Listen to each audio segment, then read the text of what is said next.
The 97 is an exempt vehicle in the eyes of California.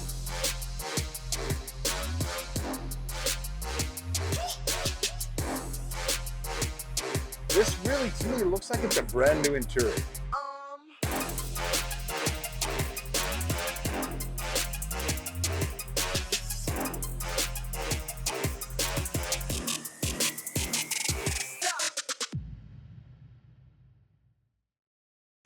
Welcome back to another episode. Paul Sanderson standing in the San Diego facility for Predator Motorsports.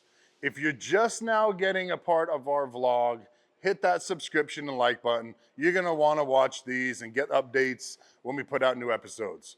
From the antics of the crew to our H1 Humvee and H2 bases of our builds, Duramax swaps, Allison conversions, the full gamut. Today, I'm gonna be going over the truck behind me. It's a 97 HMC4 that's brought to us by a customer that wants to sell it. We are developing our dealership here in the San Diego facility, where we're gonna have trucks like this one up for sale. We showcase the vehicle after the techs have gone through a full gamut of testing to make sure it's ready to go as a daily driver style vehicle. California being the leading state for restrictions on smog emissions and everything else across the board. The 97 is an exempt vehicle in the eyes of California. We can convert this truck without having to go through the full process with the California compliancy, which costs time, costs money, and it just drags down the process completely. So a 97 and older is a nice unit to get. Before I get drug on and explaining all of the California lunacy, let's get into this truck here. Gunmetal gray HMC4 outfitted with a slantback kit, as you can see. It does have a brush guard, a light bar. When he designed this truck, he kind of went with a military feel to it. The military turn signals and taillights in the back. It has the LED headlights also, as well as the clearance lights highlighted in LED. He did opt for our LED side marker lights, the oval finish. It's a great look, updates it from the original side marker lights that are on these trucks. 40-inch tire, these are 1550 wrapped around a 20-inch method wheel. Typically, I would promote a 4-inch lift, 2-inch suspension, 2-inch body to handle the 40s, but with the offset chosen on these wheels, it actually works quite well. It's a head turner with its look, with this gunmetal, kind of a satin finish to the paint. I think it's just a phenomenal finish to the vehicle. It has the treatments that we've done in the past with our powder-coated hinges and handles. This gentleman took it a little bit further and he actually has ARP 12-point hardware on the hinges, which is quite unique and quite expensive. Nice touch on that. I think they did a great job there. The amp drop down steps, they work out well. We have a little trouble getting into these taller vehicles. So now out the back side of this slant back, you can really see that very popular look and the side profile that you get from this kit added to the typical HMC4 four-door hardtop.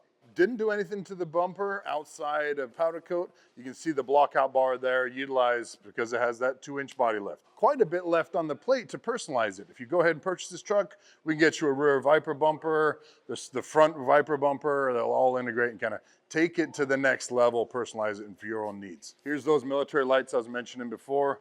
We do have a reverse light tied into the clearance light in the rear there. So it has the military look and feel that really where the slantback originated from. That wraps up really the outside overview of the truck. We're gonna get inside, look at that custom red and black interior and see how this thing really comes alive on the inside.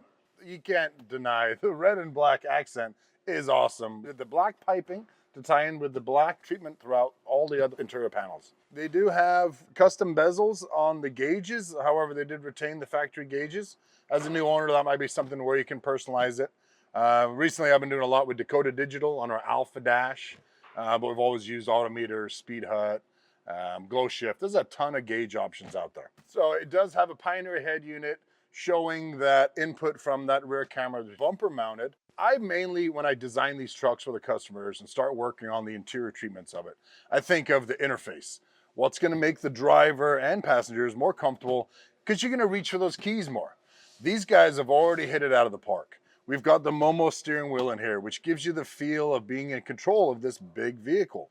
The original wheel is very lackluster. It's like a 1-inch round bar. It's skinny. This really doesn't give you that good control feel. So when these guys rehabbed the whole interior, they did do the treatment to the door panels, rehab the door pockets, which is always a problem on these H1s. It's like you put some napkins in there and they get stretched out.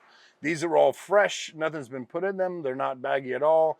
This really, to me, looks like it's a brand new interior. Willing to bet there's only hours of use out of this interior because it looks so brilliant and brand new.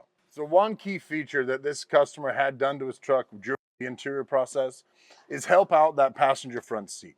That knee panel insert it's an incredible addition to these vehicles, even though it's only going to give you 2 inches, but that 2 inches, whew, it really does make a difference. This thing is ready to go as a daily driver. You can have us swap out that Duramax, give it the power and potential that you want to see out of it, or run it as is and just enjoy the heck out of this truck. It is ready to go. It is going to be posted up here shortly on our website. You can call me direct here in the San Diego facility. We can go over it and discuss the price. Right now, its asking price is $115,000. So I look forward to meeting everybody that's interested in this truck, going over the details of it, and truly, unfolding what this thing has the potential in your fleet of vehicles. So that's that. And figure out how to end this episode. Where's my director? There he is. That might be it. I already said smash the subscription, so maybe give it another smash. But stay tuned for episodes to come. Thank you. Is that it?